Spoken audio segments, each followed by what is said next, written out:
അസ്സലാമു അലൈക്കും. ഇന്നലെ ഇഫ്താറിന് നിങ്ങൾ കഴിച്ച ഭക്ഷണം എന്താ? ഇന്നലെ പത്തിരി, പിന്നെ കോഴിക്കറി, കോഴി പ്രോട്ടീന്, പത്തിരി കാർബോഹൈഡ്രേറ്റ് അല്ലേ? ഇന്നലെ പുലർച്ചെ കഴിച്ച ഭക്ഷണം എന്താ? നിങ്ങളെന്ത് കഴിച്ചു? Apple, chia seed. ഓക്കെ, ഒരു ക്ലാപ്പ് പിടിക്ക്.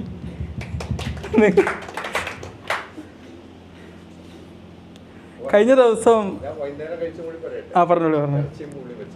ഇറച്ചിയും പൂളയും. ഓക്കെ. അപ്പോൾ ഇന്നലെ കഴിഞ്ഞ ദിവസം ആശുപത്രിയിലൊരു ഉമ്മനെ കൊണ്ടുവന്നു കേട്ടോ. നോമ്പെടുത്ത് വല്ലാണ്ട് ക്ഷീണിച്ച് വന്നതാണ്. അവസാനം ബോധം കെട്ട് വീണു. എന്നിട്ട് ആൾക്കാർ കൊണ്ടുവന്ന് ഷുഗർ നോക്കിയപ്പം 26 ഉള്ളൂ.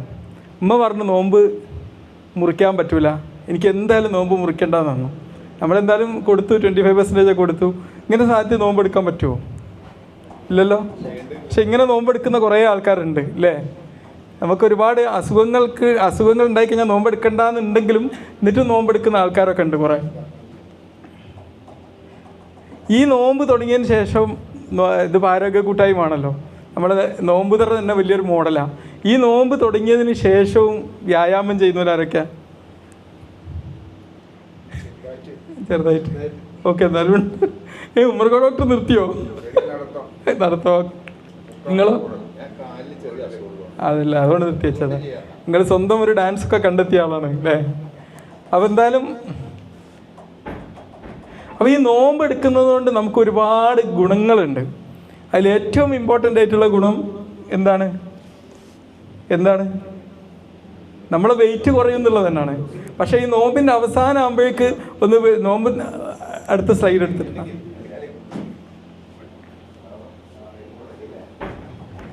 ഇപ്പം നമ്മളൊക്കെ നന്നായിട്ട് വിശന്നിരിക്കുകയാണല്ലോ അല്ലേ? ഇപ്പം നമ്മളൊക്കെ നന്നായിട്ട് വിശന്നിരിക്കുക. ഇപ്പം നമ്മുടെ ശരീരം ഉപയോഗിക്കുന്ന എനർജി എന്താണ്? നമ്മുടെ ശരീരം എന്ത് എനർജി ആയിരിക്കും ഇപ്പോൾ ഉപയോഗിക്കുന്നത്? ഒരു ക്ലാസ് പഠിക്കും മൃഗ ഡോക്ടർ. നമ്മളെ ഗുരുവുണ്ട് ഇവിടെ. ഗുരുവിൻ്റെ മുമ്പിൽ വെച്ച് ക്ലാസ് എടുക്കേണ്ട ഗതികേട് എനിക്ക് വന്നല്ലോ എന്നുള്ള. അപ്പോൾ എന്താ, നമ്മളെ ഫാറ്റാണ് ഇപ്പോൾ കത്തിപ്പോകുന്നത്.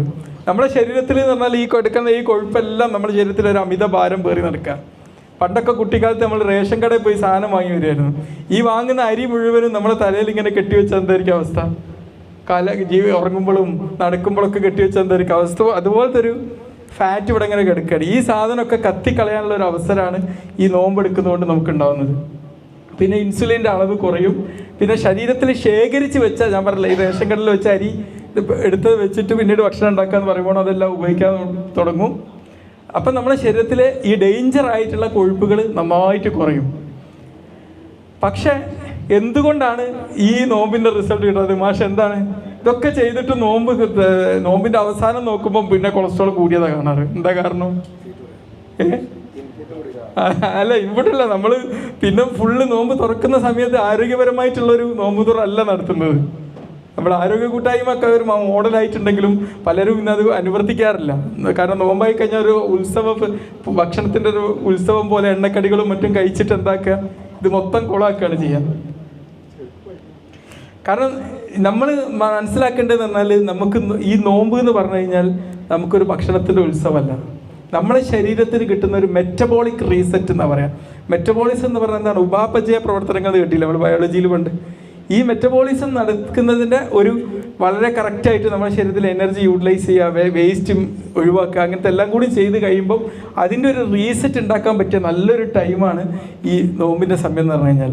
നമ്മളുടെ ഫാറ്റ് ബേൺ ചെയ്യുന്ന കണ്ടില്ല, അവിടെ കണ്ടില്ലേ, നമ്മുടെ ശരീരത്തിലെ ഫാറ്റ് ബേൺ ചെയ്യുന്നു, ഇൻസുലിൻ കുറയുന്നു, സ്റ്റോർഡ് ഫാറ്റ് ഇതാക്കുന്നു. അങ്ങനെ നമ്മളെ കുഴപ്പമൊക്കെ നമ്മളെ ഈ നമ്മളെ കുടവേറൊക്കെ കുറയാനുള്ള ഒരു വലിയൊരു അവസരമാണ് നമുക്ക് ഈ ഒരു മാസം കിട്ടുന്നത്. പിന്നെ നമ്മളെ ഹൃദയത്തിൻ്റെ ആരോഗ്യത്തിന് അടുത്തോ ഓക്കെ, ഇതൊക്കെ നമ്മൾ കണ്ടതാണല്ലോ നേരത്തെ. നമ്മളെ ഹൃദയത്തിൻ്റെ അടുത്ത സ്ലൈഡ് ഒന്നുകൂടി നെക്സ്റ്റ്. ഓക്കെ. നമ്മുടെ ഹൃദയത്തിൻ്റെ ആരോഗ്യത്തിന് ഇത് ഒരുപാട് ഗുണം ചെയ്യും.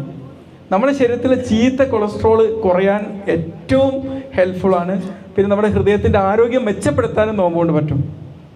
പക്ഷേ ഇതൊന്നും ഞാൻ പറഞ്ഞല്ലോ, നമ്മൾ കഴിക്കുന്ന ഭക്ഷണത്തിൽ മുഴുവനും ഈ എന്താ പറയുക, ഈ എണ്ണക്കടികളും പിന്നെ പൊരിച്ച മീനും അല്ല എല്ലാ ഫ്രൈ ചെയ്ത സാധനങ്ങൾ ഉണ്ടാക്കുകയാണെങ്കിൽ നമ്മളോട് ഈ ഹൃദയം നമ്മളോട് പറയും, ഈ റമദാൻ കൊണ്ട് നിങ്ങൾക്ക് പ്രത്യേകിച്ച് ഗുണമുണ്ടാവില്ല. നമുക്ക് റസൂൽ സല്ലല്ലാഹു അലൈഹി വസല്ലം പറഞ്ഞ സുന്നത്തിനനുസരിച്ചുള്ള നോമ്പ് ആവുകയില്ല. ഒന്നും അമിതമാവാൻ പാടില്ല. നേരത്തെ ഞാൻ പറഞ്ഞു, നമ്മളെ മെറ്റബോളിസം, നമ്മുടെ ശരീരത്തിലെ മെറ്റബോളിസം, നമ്മുടെ ശരീരത്തിലേക്ക് ഭക്ഷണം കഴിക്കുമ്പോൾ ആ ഭക്ഷണത്തിൽ നിന്നുള്ള എനർജി നമ്മുടെ ശരീരത്തിലെ പല പ്രവർത്തനങ്ങൾക്ക് വേണ്ടി ഉപയോഗപ്പെടുത്തും. അത് ചില കാര്യങ്ങൾക്ക് ഇതാക്കും. അതിൻ്റെ ഭാഗമായിട്ട് നമ്മൾ എനർജി സ്റ്റോർ ചെയ്യുന്ന ഈ ഒരു പ്രോസസ്സ് നന്നാവാൻ ഏറ്റവും നല്ലതാണ് നോമ്പ് എടുക്കുക എന്നുള്ളത്. ഇൻസുലിൻ സെൻസിറ്റിവിറ്റി ഇമ്പ്രൂവ് ചെയ്യും. അപ്പം നമ്മുടെ ശരീരത്തിലെ ഷുഗറിൻ്റെ അളവ് വളരെ കൺട്രോൾഡ് ആയിട്ട് നിൽക്കും.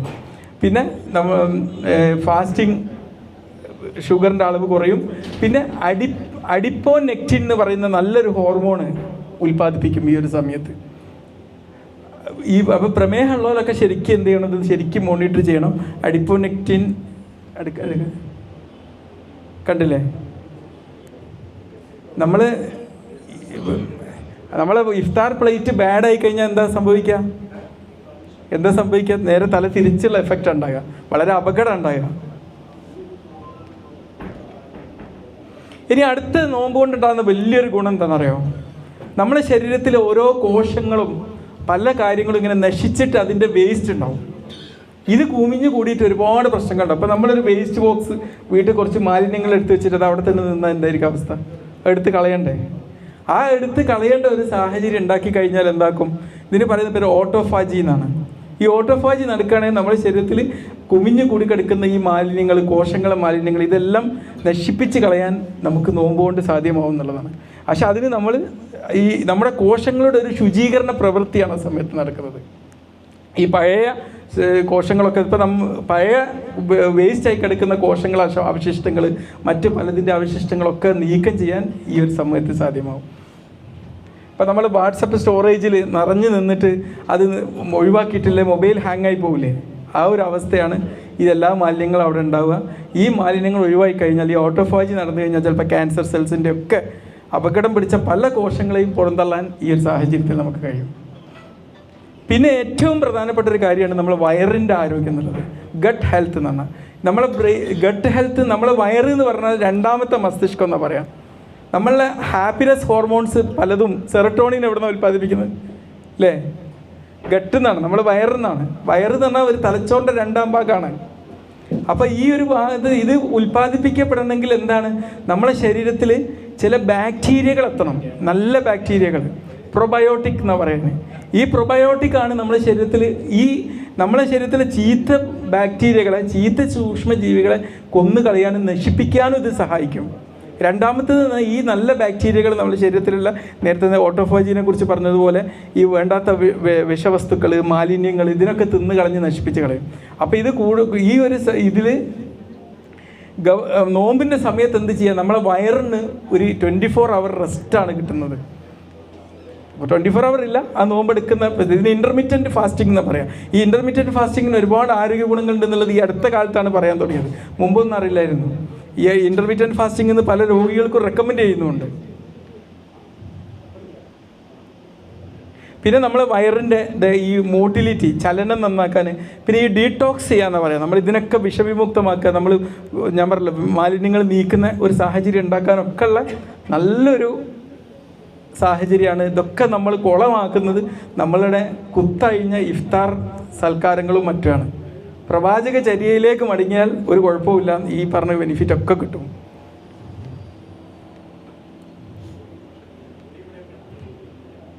പിന്നെ നമുക്ക് ഇതുകൊണ്ടുണ്ടാകുന്ന ഒരു വലിയൊരു ഗുണം എന്താണ്? നമുക്ക് നോമ്പുകൊണ്ടുണ്ടാകുന്നത് തീർച്ചയായിട്ടും നമ്മൾ മെൻ്റൽ ആൻഡ് സ്പിരിച്വൽ ഹെൽത്ത്, മാനസികവും ധാർമ്മികവുമായിട്ടുള്ള ബെനിഫിറ്റ്. അത് പ്രത്യേകിച്ച് പറയേണ്ടതില്ല. എന്നാൽ നമുക്കൊരു കാര്യം ചെയ്യാം. നമുക്ക് ഭക്ഷണം കണ്ടാൽ ആർത്തിയോടെ തിന്നുന്ന ഒരു കൾച്ചറാണ് പൊതുവെ അല്ലേ? ഇപ്പോൾ നമ്മളൊരു സ്ഥലത്ത് പോയി കഴിഞ്ഞാൽ നമുക്ക് 2 തരം തീറ്റയുണ്ട്. ഒന്ന് വിശന്നിട്ടുള്ളൊരു തീറ്റി, ഇന്നിപ്പോൾ നമ്മൾ തിന്നാൻ പോകുന്നത് ആ തീറ്റയാണ്. നമ്മളെ നമുക്ക് ഇവിടെ കൈ വെച്ചാൽ തന്നെ നമുക്ക് മനസ്സിലാവും ഇപ്പോൾ വിശക്കുന്നുണ്ട് എന്നുള്ളത്. പക്ഷെ അല്ലാത്ത സമയത്ത് നമുക്ക് ഭക്ഷണം, ഇപ്പം ഇടവണ്ണ അങ്ങാടിക്ക് ഇറങ്ങിയാൽ, മഞ്ചേരിക്ക് പോയി കഴിഞ്ഞാൽ, അല്ല ഒരു കല്യാണ വീട്ടിൽ പോയി കഴിഞ്ഞാൽ, ഇതൊക്കെ ഒരു എമോഷണൽ തീറ്റയാണ്. ഈ എമോഷണൽ ഈ തിന്നുന്ന ഒരു അവസ്ഥയെ പിടിച്ചു നിർത്താൻ സഹായിക്കുന്ന ഒരു വലിയ സാഹചര്യമാണ് അത്. അത് റെക്കോർഡിങ് അവിടെ ഇരുന്നോളി, കുഴപ്പമില്ല ഇരുന്നോളി, അവിടെ ഇരുന്നോളി. അപ്പോൾ ഇതൊക്കെ എടുത്ത് ഈ ഒരു എമോഷണൽ ഈറ്റിങ് ഇതാക്കാൻ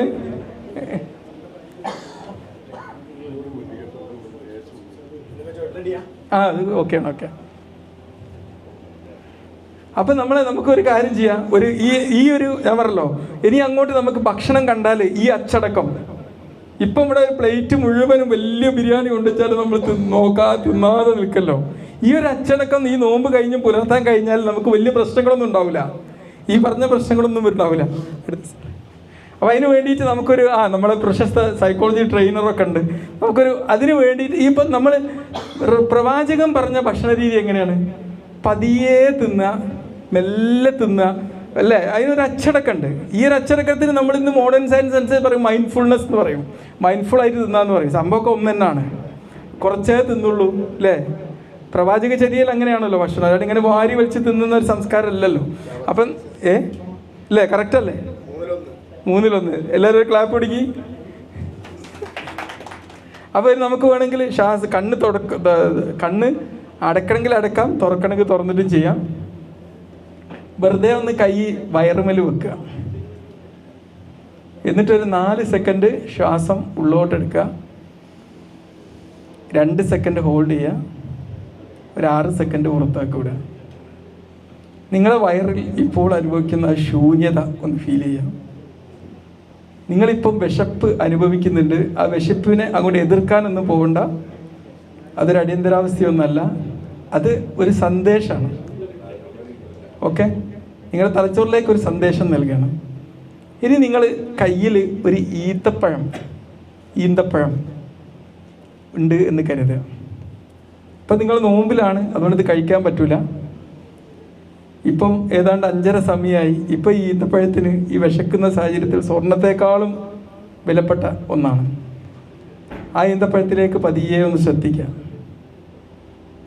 ഒരു അൽഹംദുലില്ലാഹ്, താങ്ക്സ് ഗോഡ് എന്ന് പറയാം.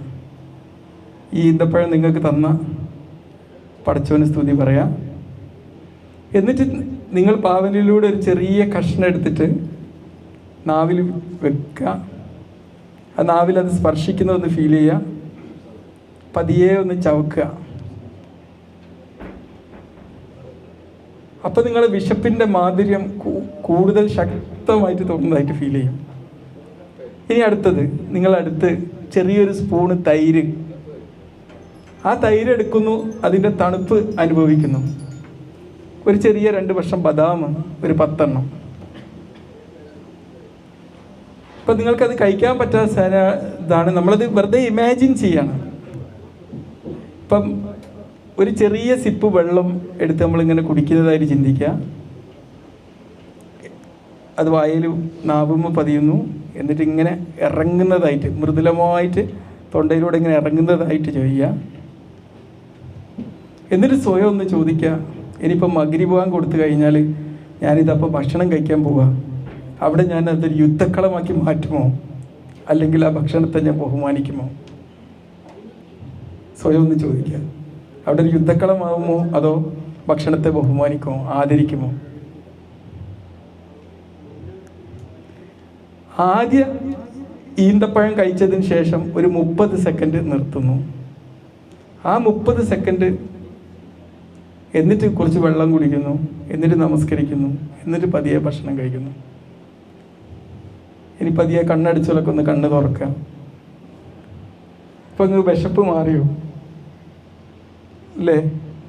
പലപ്പോഴും നമ്മൾ ഈ വിശപ്പ് എന്ന് പറഞ്ഞാൽ ഇത് നമ്മുടെ തലച്ചോറിലേക്ക് പോകുന്നൊരു മെസ്സേജാണ്, അല്ലേ? ലെപ്റ്റിൻ, ക്രേലിൻ എന്നൊക്കെ പറയുന്ന ഹോർമോൺസ് കൊടുക്കുന്ന ഒരു മെസ്സേജാണ്. നമ്മളെപ്പോഴും ഇനിയിപ്പോൾ നോമ്പ് കഴിഞ്ഞാലും ഈ ഒരു അച്ചടക്കം നമ്മൾ പുലർത്തണം. കാരണം എന്താണ്, നമുക്കിപ്പം ഭക്ഷണം കഴിക്കണം എന്നുള്ളൊരു വിളി, തലച്ചോറിൻ്റെ വിളിയുണ്ട്, വയറിൻ്റെ വിളിയുണ്ട്. ഇപ്പം നമ്മൾ കേട്ടത് വയറിൻ്റെ വിളിയാണ്. ഈ വയറിൻ്റെ വിളിയെ പോലും നമ്മളിപ്പോൾ ഒരു രാവിലെ കുറച്ച് നേരം വിശപ്പുണ്ടായാൽ പിന്നെ കുറച്ച് കഴിയുമ്പോൾ ആ വിശപ്പ് സ്വയം ഒന്ന് അടങ്ങുന്നത് കാണാൻ പറ്റും. 20 മിനിറ്റ് വിശപ്പ് നമ്മൾ തലച്ചോറിൽ നിൽക്കുള്ളൂ. 20 മിനിറ്റ് മാത്രം ഈ മെസ്സേജ് അവിടെ നിൽക്കുള്ളൂ. 20 മിനിറ്റിനുള്ളിൽ നമ്മൾ വാരി വലിച്ച് എത്ര കഴിച്ചാലും അത് വയറ്റിക്കെത്തും. അപ്പം നമ്മൾ വിശപ്പ് ഫീൽ ചെയ്യില്ല. നമ്മൾ എത്ര ചിലപ്പോൾ കല്യാണ വീട്ടിലൊക്കെ പോയാൽ നമ്മൾ എത്രയോ വാരി വലിച്ചങ്ങോട്ട് വീഴുന്നു. അവസാനം ഇത് ഫില്ലായതൊക്കെ പിന്നെയാണ് നമ്മൾ അറിയാം അല്ലേ. അപ്പോൾ ആ ഒരു 20 മിനിറ്റ് നമ്മളൊന്ന് ക്ഷമിച്ചാൽ മതി. ആ സമയത്ത് നമ്മൾ കലോറി കുറഞ്ഞ ഭക്ഷണം കൊടുക്കുക, അല്ലെങ്കിൽ വെള്ളം കുടിക്കുക, അങ്ങനെയൊക്കെ കഴിച്ചിട്ട് അത് ക്ഷമിപ്പിക്കുകയാണ് വേണ്ടത്. പിന്നെ നോമ്പ് നമുക്ക് നൽകുന്ന മറ്റൊരു മാനസിക ബലമാണ് ഡിസിപ്ലിൻ എന്നുള്ളത്. പിന്നെ സ്ട്രെസ് കൺട്രോൾ. ഇപ്പോൾ നിങ്ങളുടെ ഒരാൾ നിങ്ങളോട് ശക്തമായിട്ട് ഇങ്ങനെ ദേഷ്യം പിടിക്കുന്നതായിട്ടൊന്ന് ഇമാജിൻ ചെയ്യും. ദേഷ്യം പിടിക്കുന്നതായിട്ട് ഇങ്ങനെ ഇമാജിൻ ചെയ്യും. ഇത് നിങ്ങൾ സ്വയം പറയും, ഞാൻ നോമ്പുകാരനാണ്, ഞാൻ നോമ്പുകാരനാണ്. ക്ഷമിക്കാൻ പറ്റിയില്ലേ? ശരിക്കും പറഞ്ഞാൽ നമ്മളെ മൈൻഡിനെ നമ്മൾ കൺട്രോൾ ആക്കണം. ഇപ്പോൾ ഒരാളോട് ദേഷ്യം പിടിക്കുക എന്ന് പറഞ്ഞാൽ അപ്പം നമ്മുടെ ശരീരത്തിൽ എന്ത് ഹോർമോൺസാണ് പ്രൊഡ്യൂസ് ചെയ്യുക? കോർട്ടിസോൾ, അഡ്രിനലിൻ, ഇതുപോലൊക്കെ ഉള്ള ഹോർമോൺസാണ്. ഇപ്പം നമ്മൾ കഴിഞ്ഞ ദിവസം ഒരു സ്റ്റഡി റിപ്പോർട്ട് വന്നിരുന്നു. ഒരു 160 ആളിലാന്ന് തോന്നുന്നു നടത്തിയൊരു പഠനമാണ്. ഇവരെ പകുതിയും 2 ഗ്രൂപ്പായിട്ട് തിരിച്ചു. ഒരു പകുതിക്ക് എന്ത് ചെയ്തു? അവർക്കൊരു ടാസ്ക് കൊടുത്തു. അവർ ഡെയിലി അരമണിക്കൂർ ന്യൂസ് കാണണം. ബാക്കി പകുതി പേർക്ക് മറ്റൊരു ടാസ്ക് കൊടുത്തു, അരമണിക്കൂർ എന്ത് കാണണം? വെറും കോമഡി ഷോ കാണണം. അവസാനം ഇവർക്ക് ഈ സ്റ്റഡി നടത്തിയ എല്ലാവരും ഒരു പ്രാവശ്യം ഹൃദയാഘാതം ഉണ്ടായവരാണ്. അവരിൽ ഓൾറെഡി ഹൃദയാഘാതത്തിൻ്റെ റിസ്ക് മാർക്കേഴ്സൊക്കെ എലിവേറ്റഡ് ആണ്. ഇവരിൽ പിന്നീട് 16 ആഴ്ച കഴിഞ്ഞ് ഇവരെ ബ്ലഡ് ടെസ്റ്റ് നോക്കിയപ്പം എന്താ സംഭവിച്ചതെന്ന് അറിയോ? ഈ ന്യൂസ് കണ്ട ആൾക്കാർക്ക് അത് ഒരുപാട് കൂടിയ സാഹചര്യവും ഈ തമാശ കണ്ടവർക്ക് വെറും അരമണിക്കൂർ കേട്ടോ കണ്ടവർക്ക് എന്താണ് ചെയ്തത്? ഈ മാർക്കേഴ്സ് ഒന്നുകിൽ ആ ലെവലിൽ അല്ലെങ്കിൽ താഴോട്ട് പോയി എന്നുള്ളതാണ്. അത്രയ്ക്ക് പ്രശ്നങ്ങളാണ് നമുക്ക് ഈ നോമ്പിന് നമ്മൾ ആർജിക്കുന്ന ഈ ഒരു ശക്തി, ഈ ഒരു എമോഷണൽ ഇൻ്റലിജൻസ് എന്ന് പറയാം, വൈകാരിക ജ്ഞാനം. നമുക്കിപ്പോൾ ദേഷ്യം പിടിക്കാൻ വന്നു, അല്ലെങ്കിൽ അങ്ങോട്ട് ഭീതി വന്നു, അപ്പം നമുക്ക് റെസ്പോൺസ് നമ്മുടെ ശരീരത്തിൽ അപ്പം വരും. ആ റെസ്പോൺസ് എന്ന് പറഞ്ഞാൽ അത് നമ്മൾ ചിന്തിക്കുന്ന, നമുക്ക് ലോജിക്കായിട്ട് പഠിച്ചോൻ തന്ന ഈ ബ്രെയിൻ്റെ എഫക്റ്റ് അല്ല. ഈ പ്രീഫ്രണ്ടൽ കോർട്ടെക്സ് ആക്ടിവേറ്റ് ചെയ്യുമ്പോഴേ നമുക്ക് മനുഷ്യനാവാൻ പറ്റുള്ളൂ. നമ്മളിപ്പോൾ ഒരു ദേഷ്യം പിടിക്കുമ്പോൾ അങ്ങോട്ട് തിരിച്ച് ദേഷ്യം പിടിക്കുമ്പോൾ 2 മൃഗങ്ങൾ തമ്മിലുള്ളൊരു ഫൈറ്റിംഗ് അവിടെ നടക്കുക. മനസ്സിലായില്ലേ? ആ സമയത്ത് ഒരു തീരുമാനം എടുക്കാൻ പാടില്ല, ഒരു തീരുമാനം എടുക്കാൻ പറ്റില്ല. നമ്മൾ ആ സമയത്ത് തീരുമാനങ്ങൾ എടുത്തു കഴിഞ്ഞാൽ അത് പിന്നീട് അപകടങ്ങളുണ്ടാകുക. അപ്പോൾ എടുക്കുന്ന തീരുമാനങ്ങളൊക്കെ വ്യത്യാസം. അതൊരു ഒരു ദിവസം ചർച്ച ചെയ്തിട്ടോ ഒരു മീഡിയേറ്റർ വെച്ചിട്ടോ ഒക്കെയാണ് ചെയ്യേണ്ടത്. ആ സമയത്ത് അത് എന്താക്കും? അപ്പോൾ ഈ ഒരു എമോഷണൽ ഇൻ്റലിജൻസ്, ഒരു വൈകാരിക അവബോധം, വൈകാരിക നോളജ്, ഇത് ഉണ്ടാക്കിയെടുക്കാൻ നമുക്ക് ഈ നോമ്പ് കൊണ്ട് സാധ്യമാവും. നമുക്ക് വിശപ്പ് കൺട്രോൾ ചെയ്യാൻ പറ്റുമെങ്കിൽ തീർച്ചയായിട്ടും നമുക്ക് ദേഷ്യവും കൺട്രോൾ ചെയ്യാം. അപ്പോൾ റമദാൻ എന്ന് പറഞ്ഞാൽ തീർച്ചയായിട്ടും നമ്മുടെ ശരീരത്തിന്, വയറിന് മാത്രമുള്ള എക്സസൈസ് അല്ല, നമ്മളെ ഇത് മാത്രമല്ല, നമ്മുടെ തലച്ചോറിനുള്ളൊരു ഇത് കൂടിയാണ്. നമുക്കറിയാം റസൂൽ സല്ലല്ലാഹു അലൈഹി വസല്ലം പറഞ്ഞൊരു കാര്യമാണ്, നമ്മൾ പുലർച്ചെ ഭക്ഷണം കഴിക്കണം, അതിലൊരു ബറക്ക ഉണ്ട് എന്ന് പറഞ്ഞിട്ടുണ്ട്. ബറക്ക എന്ന് പറഞ്ഞാൽ അനുഗ്രഹം. അത് എന്ന് പറഞ്ഞാൽ കുറച്ചുണ്ടായാലും അതിൽ വലിയ സംതൃപ്തി അനുഭവപ്പെടുന്നൊരവസ്ഥയാണ്. ചെറിയ ഭക്ഷണത്തിലും വലിയ സംതൃപ്തി, ചെറിയൊരു സമയത്തിലും കൂടുതൽ ഫലം കിട്ടുക, ഒരു സാധാരണ പ്രവൃത്തിയും ആരാധന പോലെ ആയി മാറുന്നൊരവസ്ഥയാണ്. നമുക്കൊരു നീയത്തോടെ, ഒരു ഇൻറ്റൻഷനോടെ ഒരു കാര്യം ചെയ്തു കഴിഞ്ഞാൽ അത് നമ്മുടെ ആത്മാവിനും നമ്മുടെ ശരീരത്തിനുമൊക്കെ, നമ്മുടെ ആത്മാവിനും മനസ്സിന് കിട്ടുന്ന സന്തോഷം, മനസ്സിന് കിട്ടുന്ന പോസിറ്റിവിറ്റി എന്ന് പറഞ്ഞാൽ ഒരിക്കലും നമ്മൾ വിചാരിക്കുന്നത് നമ്മുടെ ശരീരത്തിന് കിട്ടൂല. തീർച്ചയായിട്ടും നമ്മുടെ മനസ്സും ശരീരവും രണ്ടാണെന്ന് വിചാരിക്കരുത്. പലപ്പോഴും നമ്മൾ ശ്രദ്ധിക്കും, നമ്മളിപ്പോൾ ഒരാൾക്ക് പലപ്പോഴും ഇങ്ങനെ അസ്വസ്ഥമായ ചിന്തകളുമായിട്ട് വരും. ഇത് ശരീരത്തിൻ്റെ പ്രശ്നം തന്നെയാണ്. നിങ്ങൾക്കിപ്പോൾ എന്നും ദുഃഖിച്ചിരിക്കുക എന്ന് പറഞ്ഞു കഴിഞ്ഞാൽ അത് ശരീരത്തിൻ്റെ പ്രശ്നം തന്നെയാണ്, അത് മനസ്സിൻ്റെ പ്രശ്നമല്ല. കാരണം ഈ ദുഃഖം ഉണ്ടാകുമ്പം പ്രൊഡ്യൂസ് ചെയ്യുന്ന ഹോർമോൺ നമ്മുടെ ശരീരമാണ് പ്രൊഡ്യൂസ് ചെയ്യുന്നത്. ഈ ഹോർമോണാണ് അപകടം ഉണ്ടാക്കുക. മനസ്സിലായില്ലേ? അതുകൊണ്ടാണ് നമ്മൾ ഇടയ്ക്കിടയ്ക്ക് ചിരിക്കണം എന്ന് പറയുന്നത്. ഇന്ന് നോമ്പായിട്ട് എനിക്ക് ലാഫ്റ്റർ യോഗ കാണിക്കാൻ ഒരു മടിയുണ്ട്, പക്ഷെ മടി ഇരിക്കുന്നത് പൊട്ടത്തരാണ്. നമ്മൾ ചിരിക്കണ്ട വേണ്ടത്. നോമ്പിനാരോ ചിരിക്കേണ്ടെന്ന് പറഞ്ഞിട്ടുണ്ടോ? അതൊക്കെ നമ്മൾ ഒരുപാട് നമ്മൾ മുൻകാലത്തായിട്ട് ഇങ്ങനെ എഴുതി പോരുന്ന ഒരു കാര്യമാണ്. ചിരിച്ചാലെന്തോ അപ്പുറത്തിരുന്ന് 2 സംഘടനകൾ പറഞ്ഞ് തർക്കിക്കലൊക്കെ ഏറ്റവും കൂടുതൽ നോമ്പിനായിരിക്കും. ഒന്ന് ചിരിച്ചാൽ പറയുമോ നോമ്പാണ് ചിരിക്കാവോ എന്ന്. പക്ഷെ നമ്മൾ ചിരിക്കാൻ വേണ്ടത് നോമ്പിന്. കാരണം ഏറ്റവും പോസിറ്റിവിറ്റിയുടെ ഒരു വസന്തകാലാണ് നോമ്പ് കൊണ്ട് ലക്ഷ്യമാക്കുന്നത്. ഈ ലക്ഷ്യം കിട്ടാത്ത നോമ്പിന് എന്ത് ഫലം ഉണ്ടാവുക? ഈ ലക്ഷ്യം കിട്ടണമെങ്കിൽ നമ്മൾ ചിരിക്കണം അല്ലേ? ഒന്ന് ചിരിക്കണോ? ഇങ്ങനെ സാധാ ചിരിച്ചാൽ മതി. ഓക്കെ. അപ്പം നമുക്ക് ഈ നോമ്പ് കൊണ്ടുള്ള ഏറ്റവും ഗുണങ്ങൾ കിട്ടണമെങ്കിൽ എനിക്ക് തോന്നുന്നു ഇവിടെയൊക്കെ എല്ലാവരും സുബി ബാങ്ക് അടുപ്പിച്ചാണ് ഭക്ഷണം കഴിക്കാറല്ലേ? സുബി ബാങ്കിൻ്റെ 1 മണിക്കൂർ മുമ്പ് വീട്ടിൽ ഭക്ഷണം കഴിക്കുന്നില്ല ഒരാൾ? കൈവെക്കോ? ഇതാ അരമണിക്കൂർ. എന്നാലും അടുപ്പിച്ചുള്ള സമയത്ത് കഴിക്കണം എന്നാണല്ലോ അല്ലേ റസൂലിൻ്റെ ചര്യ. അങ്ങനെയാണ്, അതാണ് ഏറ്റവും അതിൻ്റെ ഒരു കറക്റ്റ് എന്ന് പറഞ്ഞാൽ. ആ ഒരു ബാങ്ക് കൊടുക്കുന്ന ആ സമയത്തോട് അടുപ്പിച്ചിട്ട് നമ്മൾ എപ്പോഴും ഈ പുലർച്ചക്കുള്ള പ്രഭാത ഭക്ഷണം കഴിക്കുന്നതാണ് എപ്പോഴും നല്ലത്. അതെന്താണെന്ന് വെച്ചാൽ നമ്മൾ ആ ഒരു ദിവസം മുഴുവനും നമ്മുടെ വയറ് ഫുള്ളായി നിൽക്കും. പിന്നെ നമ്മൾക്ക് ജലാംശം യഥാർത്ഥ രീതിയിൽ നിലനിർത്തുന്നുള്ളതാണ്. ഇപ്പോൾ നോമ്പ് നോൽക്കുന്ന സമയത്ത് നമ്മൾ എപ്പോഴും 2 ഗ്ലാസ് വെള്ളം ആദ്യം കുടിച്ചിട്ട് വേണം നോമ്പ് നോൽക്കാൻ. അപ്പം പിന്നെ അത് മാത്രമല്ല, ആരും ശ്രദ്ധിക്കാത്തൊരു കാര്യമാണ്, നോമ്പ് തുറന്നിട്ടും ഇതില്ലേ നോമ്പ് തുറന്നത് തൊട്ട് നോൽക്കുന്നത് വരെ നമ്മൾ വല്ലാണ്ട് ഇത് കഴിക്കാറില്ല, വെള്ളം കുടിക്കാറില്ല. ആ വെള്ളം കുടിക്കൽ വളരെ മസ്റ്റായിട്ടുള്ളൊരു കാര്യമാണ്. പിന്നെ കോഫിയൊക്കെ നന്നായിട്ട് കഴിക്കുന്നത്, കോഫി ചായയൊക്കെ എല്ലാവരും വല്ലാണ്ട് കഴിക്കാറുണ്ട്. അതൊന്നും നമുക്ക് അത്ര ഗുണം ചെയ്യില്ല. കോഫിയൊക്കെ കഴിച്ച് കഴിഞ്ഞാൽ നിർജ്ജലീകരണം ഉണ്ടാവും. പിന്നെ നമ്മളുള്ള ജലം നശിച്ചു പോകുന്ന ഡയൂററ്റിക് ആയിട്ട് അത് പ്രവർത്തിക്കുകയും ചെയ്യും. മനസ്സിലായില്ലേ? പിന്നെ നമ്മൾ നോമ്പ് നോൽക്കുന്ന സമയത്ത് ആരോഗ്യപരമായിട്ടുള്ള എന്തെങ്കിലും ഫാറ്റ് ഉൾപ്പെടുത്താൻ പറ്റുന്നതൊക്കെ, പ്രത്യേകിച്ച് നട്ട്സ്, സീഡ്സ്, ഒലീവ് ഓയിൽ, അതൊക്കെ നമ്മുടെ ദഹനം മെച്ചപ്പെടുത്താനൊക്കെ നല്ലതാണ്. പിന്നെ പ്രോട്ടീൻ, കോഴിമുട്ട, യോഗട്ട്, ഇതുപോലത്തെ സാധനങ്ങൾ, ഇതൊക്കെ കഴിക്കാം നമുക്ക്. പിന്നെ നമ്മൾ ശ്രദ്ധിക്കേണ്ടത് പറഞ്ഞാൽ അരിഭക്ഷണം. നമ്മൾ നേരത്തെ പറഞ്ഞല്ലോ, പത്തിരി കഴിച്ചല്ലാരും ഒരാൾക്ക്. പത്തിരി മോശമല്ല, എന്നാലും എല്ലാ ദിവസവും പത്തിരി കഴിക്കുന്നല്ലാരാ? പത്തിരി 2-3 കഴിക്കുന്നതുകൊണ്ട് കുഴപ്പമില്ല, ഇവിടെ പച്ചക്കറി കഴിച്ചാൽ മതി. പക്ഷെ അത് നമ്മുടെ ശരീരത്തിൽ ചെന്നാൽ ഇല്ല, ഷുഗറായിട്ട് തന്നെയല്ലേ മാറുക. വെള്ളരിയാണല്ലോ. നമ്മളിപ്പോഴും ഈ നോമ്പ് തുറക്കുമ്പോൾ ഒക്കെ നമ്മൾ ശരിക്ക് ഈ ബ്രൗൺ റൈസ് അല്ലെങ്കിൽ ഓട്സ് ഇങ്ങനത്തെ ഒക്കെ നാരടങ്ങിയത് കഴിക്കും. നമ്മൾ ശരീരത്തിന് ഏറ്റവും ആവശ്യം നാരാണ് ഏറ്റവും ആവശ്യം. അല്ലാണ്ട് നമ്മൾ പത്തിരിയും ഇതും മൈദയും ഒന്നല്ല. അത് കഴിക്കേണ്ടതെന്നല്ല കേട്ടോ. അതിൻ്റെ കൂടെ നമ്മൾ മറ്റ് പച്ചക്കറികളൊക്കെ കടിച്ച് അഡ്ജസ്റ്റ് ചെയ്താൽ മതി. അപ്പം നമ്മൾ കോംപ്ലക്സ് ആയിട്ടുള്ള മുഴുധാന്യങ്ങൾ, ഓട്സ്, ഇതൊക്കെ നിലനിർത്തി കഴിഞ്ഞാൽ നമുക്ക് സ്റ്റഡി ആയിട്ട് നമ്മളെ എനർജി നിലനിർത്താൻ പറ്റുന്നുള്ളതാണ്. പിന്നെ വെള്ളം അടങ്ങിയിട്ടുള്ള ഭക്ഷണങ്ങൾ, പ്രത്യേകിച്ച് വാട്ടർ മെലോണ്, കുക്കുംബർ എപ്പോഴും നല്ല കാര്യമാണ്. സാധാരണ നമ്മൾ ചെയ്യുന്നൊരു അബദ്ധം എന്ന് പറഞ്ഞാൽ, ഇപ്പോൾ പ്രത്യേകിച്ച് ചൂടുള്ള കാലം, ഈ കാലത്ത് നമ്മൾ എന്തായാലും 2 ഗ്ലാസ് വെള്ളവും 2 കാരക്കയും കഴിച്ചിട്ടാണല്ലോ നോമ്പ് തുറക്കുക. പ്രമേഹമുള്ളവരാണെങ്കിൽ 1 കാരക്ക, മാക്സിമം 5 കാരക്ക വരെ കഴിക്കാം. 3 ഏറ്റവും ഉചിതം. ഇത് കഴിച്ച് കഴിഞ്ഞാലും നമ്മൾ ചിലപ്പോൾ ഒരു ആസിഡിറ്റി കുറച്ച് കൂടാൻ സാധ്യതയുള്ളത്. നമുക്ക് എന്ത് ചെയ്യാം, ഈ നോമ്പ് തുറക്കുന്ന സമയത്ത് ഒരു കക്കരിക്ക, അത് അവിടെ പ്രത്യേകിച്ച് നമ്മൾ ആരോഗ്യ കക്കരിക്ക അവിടെ മുറിക്കുന്നത് കണ്ടിരുന്നു.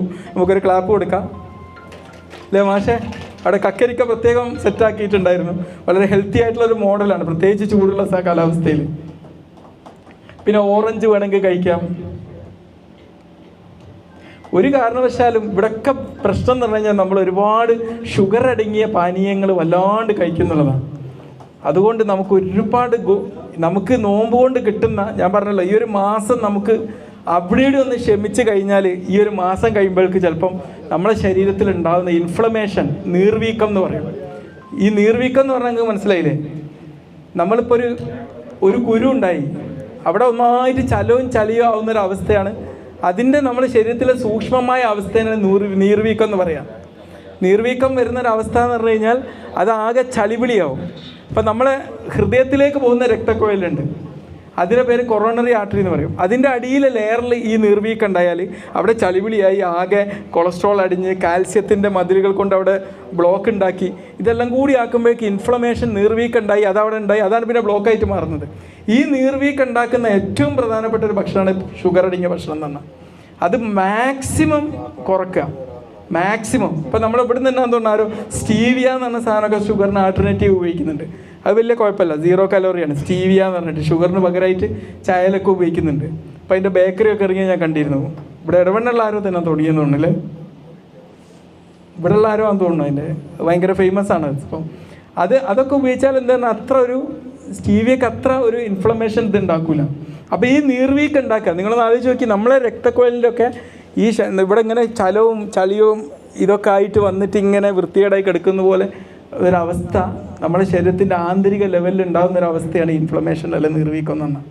കോശങ്ങൾ തൊട്ട് ഈ ഒരു ഇമേജ് നമ്മുടെ മൈൻഡിൽ ഉണ്ടായാൽ മതി. ഷുഗർ അടങ്ങിയ ഭക്ഷണങ്ങളും അമിതമായിട്ട് എണ്ണക്കടികളും കഴിക്കുമ്പം നമ്മളെ ശരീരത്തിൽ ഇതുപോലുള്ള ഒരു മാറ്റമാണ് നമ്മൾ ഉണ്ടാക്കുന്നുള്ളൊരു ബോധ്യവും ഒരു ചിത്രവും നമ്മുടെ മൈൻഡിൽ തെളിഞ്ഞാൽ നമുക്ക് കുറേ കുറക്കാൻ പറ്റും. പിന്നെ ഓവറായിട്ട് ഭക്ഷണം കുറയ്ക്കുന്നത് ഒഴിവാക്കണം. പിന്നെ പലപ്പോഴും നമുക്കൊരു പ്രശ്നം എന്ന് വെച്ച് കഴിഞ്ഞാൽ ക്രോണിക് ആയിട്ടുള്ള അസുഖങ്ങളുള്ളവരൊക്കെ ചിലവർ വെറുതെ ഇങ്ങനെ നോമ്പെടുക്കുന്നത് കാണാം. പ്രസവം, ഇതിനൊക്കെ നോമ്പ് എന്ന് പറഞ്ഞാൽ അതൊരു കാരുണ്യമാണ്. അത് നമ്മൾ ശരീരത്തോട് ചെയ്യുന്ന ഒരു ഹാമായിട്ട് മാറാൻ പാടില്ല. നമ്മുടെ പഞ്ചായത്ത് വൈസ് പ്രസിഡന്റ് അല്ലേ. അപ്പം ഈ ഒരു നോമ്പിന് അപ്പം ഇപ്പം ഇത്രയും പറഞ്ഞതിൽ എന്തൊരു ചലഞ്ച്, എന്തൊരു മാറ്റം ചെയ്യാൻ നിങ്ങൾ തയ്യാറാകുക? എന്തൊരു മാറ്റം വരുത്തണം നിങ്ങൾ ആഗ്രഹിക്കുന്നത്? ഫുഡ് കൺട്രോൾ, എണ്ണക്കടികളൊന്ന് കുറക്കണം എന്ന് ആഗ്രഹിക്കുന്നല്ലോ, പൂർണ്ണമായി നിർത്തണം എന്ന് ആഗ്രഹിക്കുന്നല്ലോ ഉണ്ടോ? ഇന്നത്തെ നോമ്പ് തുറ കഴിഞ്ഞിട്ടാക്കല്ലേ ഇല്ല പക്ഷേ ഇന്നത്തെ നോമ്പ് തുറ കഴിഞ്ഞിട്ടാക്ക. ഓക്കെ, അങ്ങനെ ഒരു തീരുമാനം, ചെറിയ ചെറിയ മാറ്റങ്ങൾ ഉണ്ടായാൽ തന്നെ നമ്മുടെ ശരീരത്തിൽ വലിയ വലിയ ഡിഫറൻസ് ഉണ്ടാവും. അപ്പോൾ നമ്മൾ എന്ത് ചെയ്യുന്നു, ഞാൻ സമൂസ സ്കിപ്പ് ചെയ്യും, അല്ലെങ്കിൽ 2 ഗ്ലാസ് വെള്ളം അധികം കുടിക്കും നോമ്പ് തുറക്കുമ്പോൾ എന്നൊക്കെയുള്ള രീതിയിൽ. തറാവി കഴിഞ്ഞിട്ട് ഞാൻ വെള്ളം കുടിക്കും. ഒരു ദിവസം 8 ഗ്ലാസ് വെള്ളം നോമ്പ് നോറ്റ് തുറന്നിട്ട് നോക്കുന്നതിൻ്റെ ഇടയിൽ കുടിക്കുന്നവരാരൊക്കെയാണ് ഉള്ളത്? 8 ഗ്ലാസ് വെള്ളം. ഒരു ക്ലാപ്പ് കുടിക്കി. 7 കുറച്ച് കഴിക്കുന്നവരാരൊക്കെ ഒന്ന് പൊക്കി എടുക്ക്. 7 തൊട്ട് 8 ഗ്ലാസ് വെള്ളം കുടിക്കണം. ഇവർക്ക് ഇന്ന് തൊട്ട് മാറാൻ തയ്യാറാകണമല്ലോ അല്ലേ? ഇന്ന് തൊട്ട് 7 തൊട്ട് 8 ഗ്ലാസ് കഴിക്കാൻ വേണ്ടി തയ്യാറാകണം. അതിനുവേണ്ടി ക്ലാപ്പ് എടുത്തോളി.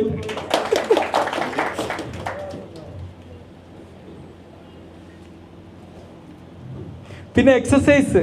ഈ നോമ്പായിട്ട് ആരാ എക്സസൈസ് നിർത്താൻ പറഞ്ഞത്? കാരണം നമുക്ക് ഈ നോമ്പ് കൊണ്ടുള്ള പൂർണ്ണ ഫലം കിട്ടണമെങ്കിൽ തീർച്ചയായിട്ടും നമുക്ക് എക്സസൈസ് ചെയ്യണം. ഇപ്പോൾ ഒരു എക്സസൈസ് ചെയ്യുന്നൊരു ദിവസവും ചെയ്യാത്ത ദിവസവും എന്താ ഡിഫറൻസ് ഇല്ലേ? ഒരു ചെയ്യുന്ന ദിവസം നിങ്ങൾക്ക് നിസ്കാരത്തിൽ കിട്ടുന്ന കോൺസെൻട്രേഷനും ചെയ്യാത്ത ദിവസം നിസ്കാരത്തിൽ കിട്ടുന്ന കോൺസെൻട്രേഷനും മാറ്റല്ലേ? ഉന്മേഷം ഉണ്ടാവും. നമുക്കൊരു ഭക്തിയൊക്കെ ശരിക്കും കിട്ടണമെങ്കിൽ നമ്മുടെ ശരീരം അതിൻ്റേതായ രീതിയിൽ പാകപ്പെടണം. അപ്പോൾ അതിന് വ്യായാമം ആവശ്യമാണ്. അത് ഞാൻ പറഞ്ഞ പോലെ ഞാൻ പലപ്പോഴും ഞാൻ കാണിക്കാറുണ്ട്. നമ്മൾ പല്ല് തേക്കുമ്പോൾ തന്നെ വ്യായാമം തുടങ്ങാറുണ്ട്. ഞാൻ പല്ല് തേക്കുമ്പോഴാണ് വ്യായാമം തുടങ്ങാറുള്ളത്. ഞാനെന്താ ചെയ്യുക, ഇങ്ങനെ വാൾ സ്ക്വാറ്റ് പൊസിഷനിൽ ഇരുന്നിട്ട് ഇങ്ങനെ ഇടത് കൈയോട് പല്ല് തേക്കും. ഇടത് കൈയോട് തേക്കുന്നത് എന്താണെന്ന് വെച്ചാൽ നമ്മൾ വലത് കയ്യനാണ്. ഇടത് കൈയോട് തേക്കുമ്പോൾ തലച്ചോറിന് നല്ലൊരു എക്സസൈസാണ്. നമ്മുടെ ബുദ്ധിശക്തി കൂടാനും നമ്മൾ ഓർമ്മശക്തി ഡെവലപ്പ് ചെയ്യാനൊക്കെ നല്ലത്. നമ്മൾ സ്ഥിരമായിട്ട് ചെയ്യുന്നതിൽ നിന്ന് വിരുദ്ധമായിട്ട് ചെയ്യാം. അതിന് വേണമെങ്കിൽ പുതിയൊരു ഭാഷ പഠിക്കുക, അങ്ങനെയൊക്കെ ചെയ്യാം. അപ്പോൾ ഇങ്ങനെ വ്യായാമം ചെയ്യുമ്പോൾ എന്താ വെച്ചാൽ നമ്മൾ ആ ഫസ്റ്റ് പല്ലെന്തായാലും തേക്കല്ലോ. അപ്പോൾ 2 മിനിറ്റ് പല്ല് തേക്കുമ്പോൾ കിട്ടി, വാൾ സ്ക്വാറ്റ് പൊസിഷനിരിക്കുമ്പോൾ വ്യായാമവും കിട്ടി. അങ്ങനെ നമ്മൾ ചെയ്യുന്ന ഒരു പ്രവൃത്തിയോടൊപ്പം അങ്ങോട്ട് വ്യായാമം ചേർത്തിയാൽ മതി. അല്ലാതെ അതിനായിട്ടൊരു സമയം കണ്ടെത്തിയാൽ ഏറ്റവും നല്ലത്. ഇനി കണ്ടെത്തിയിട്ടില്ലെങ്കിൽ ഇങ്ങനെ ചെയ്യും. ഇപ്പം ഷേവ് ചെയ്യുമ്പോൾ ഒന്ന് കാലിങ്ങനെ പൊക്കി വെച്ചിട്ട് ചെയ്താൽ മതി. ഒരു വ്യായാമം കിട്ടിയില്ലേ? ഇല്ലേ മാഷേ? പിന്നെ വലിയ ഇൻറ്റൻസിറ്റി കൂടിയ വ്യായാമം ഒന്നും ചെയ്യണ്ട. പിന്നെ നോമ്പിന് നമുക്ക് എക്സസൈസ് ചെയ്യാൻ പറ്റിയ ഏറ്റവും നല്ല സമയം എപ്പോഴൊക്കെയാണ്? ഒന്ന് ഇഫ്താറിൻ്റെ 30 തൊട്ട് 35 മിനിറ്റ് കഴിഞ്ഞ് ചെയ്യാം. പിന്നെ ഇഫ്താറിന് 30 തൊട്ട് 45 മിനിറ്റ് മുമ്പ്. പിന്നെ ഇഫ്താർ കഴിഞ്ഞ് 2-3 മണിക്കൂർ കഴിഞ്ഞ് ചെയ്യാം. പിന്നെ രാവിലെ ചെറിയ ചെറിയ നടത്തങ്ങളൊക്കെ ചെയ്യാം. പിന്നെ എന്തൊക്കെ സാധാരണ നടത്തം ചെയ്യാം? ജെൻറ്റിൽ യോഗ എക്സസൈസ് ചെയ്യാം, ലൈറ്റ് സൈക്ലിംഗ് ചെയ്യാം. നമുക്ക് വേണമെങ്കിൽ ഒരു ഷോൾഡർ റോളൊന്ന് ചെയ്യാമല്ലോ. ഇവിടുന്ന് ഇപ്പോൾ കുറേ നേരം അതിൽ ഇരിക്കാൻ തുടങ്ങിയിട്ട് ഒരു ഷോൾഡർ റോൾ ചെയ്യാമല്ലേ? ഒന്ന് ചെയ്തോളി എല്ലാവരോടും അല്ലേ? ഒന്ന് ഇങ്ങോട്ടും ചെയ്യാം. ഓക്കെ, ഇനിയൊരു നെക്ക് സ്ട്രെച്ച് ചെയ്യാം അല്ലേ? Neck stretch.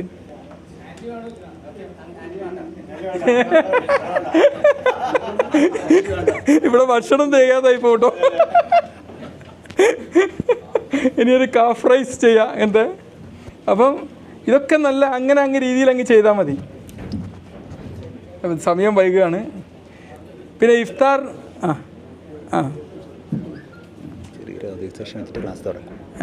എങ്ങനെ ഓക്കെ ഒരു ചെറിയൊരു ഔദ്യോഗിക സെഷൻ ഉണ്ട്. ഇവരൊക്കെ പഞ്ചായത്ത് ബസ് ഇതൊക്കെ ഭയങ്കര ബിസി ആയിരിക്കും അല്ലേ? അത് എന്നാ ഓക്കെ. എന്നാൽ അപ്പം നമുക്ക് നോമ്പ് തുറക്കേണ്ട ഒരു സ്റ്റെപ്പ് എങ്ങനെയാണെന്ന് പറഞ്ഞാൽ, ഇപ്പോൾ ഏറ്റവും നല്ലൊരു നോമ്പ് എന്ന് പറഞ്ഞാൽ 3 കാരക്കയും വെള്ളവും കുഴിച്ച് തുടങ്ങുക. 3 കാരക്കയും വെള്ളവും. എന്നിട്ട് നിസ്കാരമൊക്കെ കഴിഞ്ഞിട്ട് വേണം വെജിറ്റബിൾ സൂപ്പ് കഴിക്കാം. വെജിറ്റബിൾ സൂപ്പ് നല്ലൊരു ഓപ്ഷനാണ്.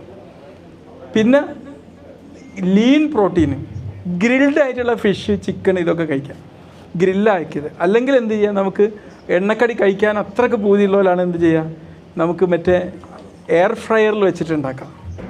പിന്നെ ഈ മോമോസ് എന്ന് പറഞ്ഞൊരു സാധനം ട്രെൻഡ് ഉണ്ട്. മോമോസ് കഴിക്കുന്നവരാരൊക്കെയാണ്? നമ്മൾ ഇടവണ്ണ അവിടെ കണ്ടിട്ടുണ്ട് മോമോസ്. ഇപ്പോൾ ഇടവണ്ണ പുതിയ എന്തൊരു സംഭവം വന്നില്ലേ നമ്മളവിടെ തത്തപ്പുര ഇങ്ങോട്ട് വരുന്നിടത്ത് ഒരു ഫുഡ് സ്ട്രീറ്റ് വന്നിട്ടുണ്ടല്ലോ, അവിടെ ഞാൻ പ്രത്യേകം മോമോസ്. ആ മോമോസിൽ അത്ര ശേഷം മോമോസും ഫ്രൈ ചെയ്ത് കഴിക്കുന്നവരുണ്ട്. അതിൽ കാര്യമല്ല, മോമോസ് കഴിക്കുക, എയർ ഫ്രൈ ചെയ്തിട്ട് ഈ എണ്ണക്കടികൾക്ക് ഒരു ആൾട്ടർനേറ്റീവ് ഉണ്ടാക്കാം നമുക്ക്. പിന്നെ മെലിഞ്ഞ പ്രോട്ടീന്, ഗ്രില്ല് ചെയ്ത ഫിഷ്, ചിക്കണ്. പിന്നെ ഞാൻ നേരത്തെ പറഞ്ഞല്ലോ മുഴുധാന്യങ്ങളുടെ ബ്രെഡ് ഉണ്ട്. പിന്നെ നേരത്തെ പറഞ്ഞ പോലെ മട്ടരി, ഇങ്ങനത്തതൊക്കെ എടുക്കാം. അപ്പോൾ ഒരു കാരണവശാലും നമ്മൾ പുലർച്ചക്കത്തെ ഭക്ഷണം ശരിക്കും കഴിക്കാതെ നോമ്പ് നോക്കുന്നവരാളുള്ളത്.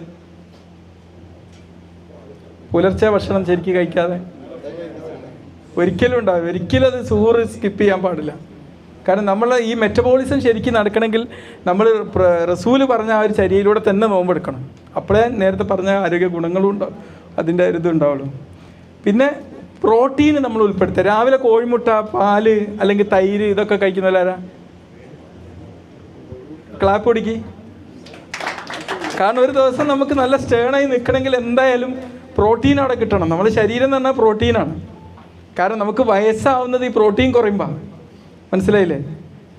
ഈ പ്രോട്ടീൻ ഒരിക്കലും നഷ്ടപ്പെട്ടു വന്നൊരു സാഹചര്യം ഉണ്ട്. നമുക്ക് വേണ്ടത് പ്രോട്ടീനാണ്. നമ്മൾ ശരീരത്തിന് എപ്പോഴും എങ്ങായി നിൽക്കണമെങ്കിൽ പ്രോട്ടീൻ കിട്ടണം. അത് പിന്നെ മുഴുധാന്യങ്ങൾ ഉപയോഗിക്കുക. ഒരു കാരണവശാലും ഒരുപാട് ഉപ്പടങ്ങിയ ഭക്ഷണം കഴിക്കരുത്. ഉപ്പടങ്ങിയ ഭക്ഷണം ഒരുപാട് കഴിച്ചാൽ അതും ഞാൻ പറഞ്ഞല്ലോ ഈ നീർവീക്കം ഉണ്ടാക്കും, ഒരുപാട് അപകടങ്ങൾ ഉണ്ടാക്കും. പക്ഷെ മറിച്ച് നമ്മൾ കഴിക്കേണ്ട മറ്റൊരു സാധനം എന്താ? ഉപ്പിൻ്റെ ഒരു എതിരാളിയുണ്ട്. ഉപ്പിലെന്താ അടങ്ങിയത്? സോഡിയം. സോഡിയത്തിൻ്റെ എതിരാളി ആരാണ്? പൊട്ടാസ്യം. ഈ പൊട്ടാസ്യം അടങ്ങിയ ഭക്ഷണം നമ്മൾ കൂടുതൽ കഴിക്കാൻ വേണ്ടി. നേന്ത്രപ്പഴം വേണമെങ്കിൽ പുഴുങ്ങിയത് രാവിലെ കഴിക്കാം. അത് നോമ്പ് കഴിഞ്ഞിട്ടും ചെയ്യാം. നേന്ത്രപ്പഴം നല്ല, അത് കിഡ്നിക്ക് രോഗങ്ങളൊന്നും ഇല്ലാത്തവരാണെങ്കിൽ കുഴപ്പമില്ല. കിഡ്നിക്ക് രോഗമുള്ളവരാണെങ്കിൽ പൊട്ടാസ്യം പ്രശ്നങ്ങൾ വരും. അല്ലാത്തവർക്ക് ഹൃദയാഘാതം വരാതിരിക്കാനൊക്കെ നല്ലൊരു സംഭവമാണ് നേന്ത്രപ്പഴം. പിന്നെ അവക്കാഡോ, ബട്ടർ ഫ്രൂട്ട്, അത് പിന്നെ ആർക്കും അത്ര ഇഷ്ടപ്പെടാത്തൊരു കാര്യമാണ്. വല്ലാതെ പഴുക്കാത്ത നേന്ത്രപ്പഴം എടുത്ത് പുഴുങ്ങുന്നതാണ് നല്ലത്, വല്ലാതെ പഴുക്കാത്തത്. പിന്നെ ഗോതമ്പ്, പിന്നെ വെള്ളത്തിൻ്റെ കാര്യത്തിൽ ഒരു ഇതും ചെയ്യാൻ പാടില്ല. പിന്നെ ഉറക്കം മസ്റ്റാണ്. പലപ്പോഴും നമ്മൾ പുലർച്ചക്കൊക്കെ എഴുന്നേറ്റിട്ട് വാട്സപ്പൊക്കെ നോക്കി നിൽക്കുമ്പോൾ ആരാളുള്ളത്? രാവിലെ. ഒരു കാരണവശാലും ഉണ്ടാവരുത്. ഉറക്കത്തിലൊരു എക്സ്ക്യൂസും ചെയ്യരുത്. ഒരു തറാവി കഴിഞ്ഞിട്ട് നിസ്കരിക്കുന്നവരുണ്ടാവരോ? തറാവി കഴിഞ്ഞിട്ട് നടക്കുന്നവരുണ്ടോ? ഓക്കെ, മാഷ് ഫുള്ള് എല്ലാത്തിലും A+ വാങ്ങി പോവുകയാണല്ലേ. അപ്പോൾ വേണമെങ്കിൽ തറാവി കഴിഞ്ഞിട്ട് എല്ലാവരും കൂടിയും പോകുമ്പോൾ എല്ലാവരും കൂടി ഒരുമിച്ച് വരുമ്പോൾ കുറച്ച് നടക്കാനുള്ള പിന്നെ വേണമെങ്കിൽ ഉച്ചയ്ക്ക് ഒരു ചെറിയൊരു ഉച്ചമയക്കം നല്ലതാണ്. അതും എല്ലാവരും ചെയ്യാറില്ലേ? ചുരുക്കി പറഞ്ഞാൽ നോമ്പ് എന്ന് പറഞ്ഞാൽ ഒരു വീക്ക്നെസ്സിൻ്റെ മാസമല്ല, അതൊരു ഒരു അച്ചടക്കത്തിൻ്റെ മാസമാണ്. നമ്മൾ അടുത്ത 11 മാസത്തേക്ക് വേണ്ടിയിട്ടുള്ള ഒരു അച്ചടക്കം പഠിപ്പിക്കുന്ന ഒരു കലാലയമാണ് നോമ്പ് എന്ന് പറഞ്ഞാൽ. ഈ ഒരു അച്ചടക്കം ഞാൻ നേരത്തെ പറഞ്ഞ പോലെ നമ്മൾ മൈൻഡ്ഫുള്ളായിട്ട് തിന്നാൻ പഠിച്ചല്ലോ, അതുപോലെ ആ ഒരു അച്ചടക്കം പുലർത്തി കഴിഞ്ഞാൽ എന്നും ഹെൽത്തി ആയി നിൽക്കും. കാരണം നമ്മളെ പ്രായം എന്ന് പറഞ്ഞാൽ ഒരു നമ്പർ പ്ലേറ്റാണ്. പ്രായം വെറും നമ്പർ പ്ലേറ്റാണ് അല്ലേ? അതിൽ കാര്യമല്ല. നമ്മുടെ ശരീരത്തിൻ്റെ ആ ബയോളജിക്കൽ ഏജ് നമുക്ക് തീരുമാനിക്കാം അത് എവിടെ എത്തണം. അത് നമ്മൾ ഓരോ ദിവസത്തെ ജീവിത ശീലങ്ങളിലൂടെയാണ് നമ്മുടെ ബയോളജിക്കൽ ഏജ് നമ്മൾ ഫിക്സ് ചെയ്യുക. അതിപ്പോൾ 45, നിങ്ങൾക്കിപ്പോൾ നമ്പർ പ്ലേറ്റ് എത്ര വയസ്സ്? 74. ഞാൻ പറയുന്നത് ഇവരെ ബയോളജിക്കൽ ഏജ് ഒരു 68 64. കൂടി ആരോഗ്യ കൂട്ടായ്മയുള്ള എല്ലാവർക്കും ഒരു 8 വയസ്സ് 9 വയസ്സ് കുറവായിരിക്കും. കാരണം ഈ വ്യായാമം ചെയ്യുകയും ഈ സ്ട്രെസ് മാനേജ്മെൻറ്റും ചെയ്ത് കഴിഞ്ഞാൽ തന്നെ കുറവായിരിക്കും. നമുക്ക് 250 വയസ്സ് വരെ സുഖമായി ജീവിക്കാം. അതിന് ചെയ്യേണ്ട കാര്യം എന്താ? രാവിലെ എഴുന്നേറ്റ് പത്രം വായിക്കരുത്. അത് നിങ്ങൾ നേതാക്കന്മാരാണേലും വായിക്കരുത്. കാരണം ഇത് തലയിലൊക്കെ ടോക്സിക് ഇൻഫർമേഷനാണ്. നമ്മൾ പത്രം വായിക്കരുത് പറയാൻ കാരണം എന്താണെന്നറിയോ? ശൈലേഷേ, എനിക്ക് വിഷമമൊന്നുമില്ലല്ലോ. വായിക്കുന്നത് പറയാൻ കാരണം ഇതിൽ വരുന്ന ടോക്സിക് ഇൻഫർമേഷൻ നമ്മളെ തലയിൽ അപ്പം എന്താക്കും, ഒരുപാട് സ്ട്രെസ് ഹോർമോൺസ് ഉണ്ടാക്കും, കോർട്ടിസോൾ ഉണ്ടാക്കും. ഈ കോർട്ടിസോൾ അപകടമാണ്, ഇത് കൂടിക്കഴിഞ്ഞാൽ അപകടമാണ്. അതേസമയം രാവിലെ നിങ്ങൾ ബോബനുമോളിയാണ് വായിക്കുന്നതെങ്കിൽ അതല്ല ഉണ്ടാവുക, സെറട്ടോണിൻ ഉണ്ടാവുക അല്ലേ? പക്ഷേ പറഞ്ഞു മനസ്സിലായി. അതുകൊണ്ടാണ് പറയുന്നത്. പിന്നെ കുറച്ച് കഴിഞ്ഞിട്ട് നിങ്ങൾ വായിച്ചോളി പത്രമൊക്കെ. അതൊരു ഇൻഫർമേഷൻ നിൽക്കേ കാണാൻ പാടുള്ളൂ. സോഷ്യൽ മീഡിയയിലൊക്കെ ഇങ്ങനെ ഓട്ടോമാറ്റിക്കലി സ്ക്രോൾ ചെയ്ത് പോകുമ്പോൾ നമ്മളറിയില്ല നമ്മുടെ ആയുസ് അതിലൂടെ എത്രയോ കുറഞ്ഞുകൊണ്ടിരിക്കുകയാണെന്നുള്ളത്. ഒരു 4-5 വർഷം വരെ ഇന്നിപ്പോൾ നമ്മുടെ ആയുസ് കുറയാൻ കാരണം നമ്മുടെ സോഷ്യൽ മീഡിയയിൽ ഓട്ടോമാറ്റിക് സ്ക്രോളിംഗ് ഒക്കെ ആയിരിക്കും. ഞാൻ പോസ്റ്റ് ഇടുന്നുണ്ട്, ഞാൻ ആരോടും എൻ്റെ കാണണമെന്ന് പറയാറില്ല. ചിലരോട് ഞാൻ കാണരുതെന്ന് പ്രത്യേകം പറയും, കാണരുതെന്ന് പറയും. കാരണം അസുഖങ്ങളെക്കുറിച്ച് അവരറിയണ്ട, കാരണം അവർക്കത് അറിയുമ്പോൾ സ്ട്രെസ് ഉണ്ടാക്കുന്ന ആൾക്കാരുണ്ട്. പറഞ്ഞു മനസ്സിലായില്ലേ?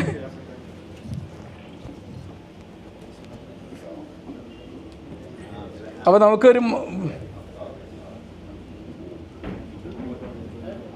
നമ്മൾ ഈ ഒരു മാസത്തെ നമ്മൾ ഏറ്റവും കൂടുതൽ കഴിക്കുന്ന ഒരു ഭക്ഷണം കാരക്കയാണല്ലേ. ഈ കാരക്ക വെറുതെ അല്ല കഴിക്കണം എന്ന് പറഞ്ഞാൽ അതിലൊരുപാട് ഗുണങ്ങളുണ്ട്. നാരുണ്ട്, പൊട്ടാസ്യം അടങ്ങിയിട്ടുണ്ട്, മെഗ്നീഷ്യം ഉണ്ട്, അയൺ ഉണ്ട്, പിന്നെ ഒരു ചെറിയ അളവിലൊക്കെ ബി കോംപ്ലക്സും ഇതിൽ അടങ്ങിയിട്ടുണ്ട്. പിന്നെ നമുക്ക് പെട്ടെന്ന് ഒരു എനർജി റിസ്റ്റോർ ചെയ്യാൻ ഏറ്റവും നല്ലൊരു സംഭവമാണ് കാരക്ക എന്ന് പറഞ്ഞാൽ. ഓവറായി കഴിഞ്ഞാൽ ഇത് ഭയങ്കര പ്രശ്നം തന്നെയാണ്. ഓവർ ആവരുത്. ആ മിനിമം ക്വാളിറ്റി ഇല്ലേ, മാക്സിമം 5 എണ്ണം, അതിലപ്പുറം പോകാൻ പാടില്ല. ഷുഗർ ഉള്ളവരാണെങ്കിൽ 1-2 അതിലപ്പുറം പോകരുത്. അപ്പം നമ്മുടെ പിന്നെ ഈ ഗ്യാസ്ട്രിക് ആസിഡൊക്കെ നമ്മുടെ ശരീരത്തിൽ ഒരുപാട് ആസിഡ് പ്രശ്നങ്ങളൊക്കെ നോമ്പ് സമയത്തുണ്ടാകുമ്പോൾ അതൊക്കെ കുറക്കാൻ ഈ കാരക്ക കഴിക്കുന്നതുകൊണ്ട് പറ്റുന്നുള്ളതാണ്. പിന്നെ കാരക്കയിലെ മറ്റൊരു ഗുണം എന്ന് പറഞ്ഞാൽ നേരത്തെ ഞാൻ പറഞ്ഞല്ലോ, ഇതിൽ പൊട്ടാസ്യം ധാരാളം അടങ്ങിയിട്ടുണ്ട്. പൊട്ടാസ്യം അടങ്ങിയിട്ടുള്ള എന്ത് ഭക്ഷണം കഴിച്ചാലും അത് നമ്മുടെ ഹൃദയത്തിനും നമ്മൾ ഒരുപാട് ജീവിതശൈലി രോഗങ്ങളൊക്കെ വരുന്നത് തടയാൻ പറ്റുന്ന നല്ലൊരു ഫ്രീ മരുന്നാണത്, പൊട്ടാസ്യം അടങ്ങിയ ഭക്ഷണം എന്ന് പറഞ്ഞാൽ. ഈ സോഡിയത്തിൻ്റെ ജസ്റ്റ് ഓപ്പോസിറ്റാണ് അത് ചെയ്യുക. സോഡിയം അപകടം ഉണ്ടാക്കുമ്പോൾ പിന്നെ ഈ കാരക്ക രാവിലെ പുലർച്ചക്കും നമ്മൾ നോമ്പ് എടുക്കുന്ന സമയത്തും അവസാനം 2-3 കാരക്ക കഴിക്കുന്നതാണ് നല്ലത്. കാരണം ഈ മസിൽ കോച്ചിപ്പിടുത്തം, വെള്ളം പോയിട്ടൊക്കെ ഉണ്ടാകുന്ന കോച്ചിപ്പിടുത്തം ഉണ്ടല്ലോ, ഇതൊക്കെ ഒഴിവാക്കാൻ നല്ലതാണ്. പിന്നെ ഹൃദയത്തിൻ്റെ താളം നിലനിർത്താൻ, പിന്നെ നോമ്പിൻ്റെ സമയത്തുണ്ടാകുന്ന നിർജ്ജലീകരണം, ഇതൊക്കെ കുറക്കാൻ അത് നല്ലതാണ്. പിന്നെ ഇതിനകത്ത് നാരും അടങ്ങിയിട്ടുണ്ട്, അത് നമ്മുടെ വയറിന് നല്ലതാണ്. പിന്നെ ഇതിൽ ആൻറ്റി ഓക്സിഡൻ്റ് എന്ന് പറഞ്ഞാൽ നമുക്കറിയാം ഈ ഫ്രീ റാഡിക്കൽസ്. ഇപ്പോൾ ഓക്സിജൻ എന്ന് പറയുന്നത് നമുക്ക് വേണ്ട ഒരു ജീവവായുവാണ്. ഈ ഓക്സിജൻ O2 ആയി നിലനിൽക്കുമ്പോൾ അത് വളരെ ഹെൽപ്ഫുള്ളാണ്, നമുക്ക് ജീവിക്കാനുള്ള ഇന്ധനമാണ്. ഈ O2 വിഘടിച്ച് 2 O ആയാലോ അത് അപകടമാണ്. ഇത് ഫ്രീ റാഡിക്കൽസ് എന്നാണ് പറയുക. ഇത്തരം ഭക്ഷണങ്ങൾ, ഈ ആൻറ്റി ഓക്സിഡൻ്റ് അടങ്ങിയ കാരക്ക പോലത്തെ അല്ലെങ്കിൽ മറ്റ് ഫ്രൂട്ട്സ് വെജിറ്റബിൾസും ഒക്കെ കഴിക്കുമ്പം ഇതിനെ വിഘടിക്കുന്നതില്ലാതായിട്ട് എന്താക്കും, ഇതിന് നല്ല എനർജൈസ്ഡ് ആയിട്ട് നിൽക്കുന്നുള്ളൂ. അത് പ്രായം കൂടി വരുമ്പോൾ ഒക്കെ ചിലപ്പോൾ നമ്മുടെ ശരീരത്തിൽ ഈ ഫ്രീ റാഡിക്കൽസ് ഇങ്ങനെ വല്ലാതെ കൂടി വരും. അത് കുറക്കാൻ ഏറ്റവും നല്ല സാധനമാണ്. പിന്നെ ഫ്ലെവനോയിഡ്സ് അടങ്ങിയിട്ടുണ്ട്, അങ്ങനത്തെ ഒരുപാട് ആരോഗ്യ ഗുണങ്ങളുണ്ട്. അപ്പോൾ പ്രവാചകൻ സല്ലല്ലാഹു അലൈഹി വസല്ലമ നമുക്കറിയാം, ആർക്കും പറയേണ്ട കാര്യമല്ല, കാരക്ക കുറിച്ച് തന്നെയാണ് മുറിച്ചത്. അപ്പം നമ്മളെ ഈ പറഞ്ഞ ഗുണങ്ങളൊക്കെ ഉണ്ട്, അത് ഞാൻ നീട്ടുന്നില്ല.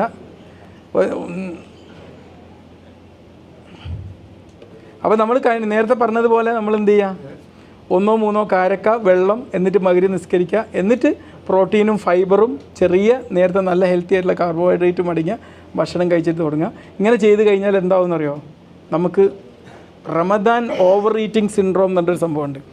ഈ സാധനങ്ങൾ കൂടി കഴിച്ചിട്ട് ഇങ്ങനെ ഭാന്ന് വയറും വെറുത്ത് ഇങ്ങനെ ഫ്ലാറ്റായി കിടക്കുന്നൊരവസ്ഥ ഉണ്ടാവും. ചെറുനാരങ്ങ വെള്ളം കുടിച്ചിട്ട് നോമ്പ് തുറക്കുന്നവരാളുള്ളത്, അത് ചിലപ്പോൾ അസിഡിറ്റി ഉണ്ടാക്കും അല്ലേ. അപ്പോൾ അത് ചിലവർക്ക് അസിഡിറ്റി ഉണ്ടാക്കാത്തവർക്ക് കുഴപ്പമില്ല.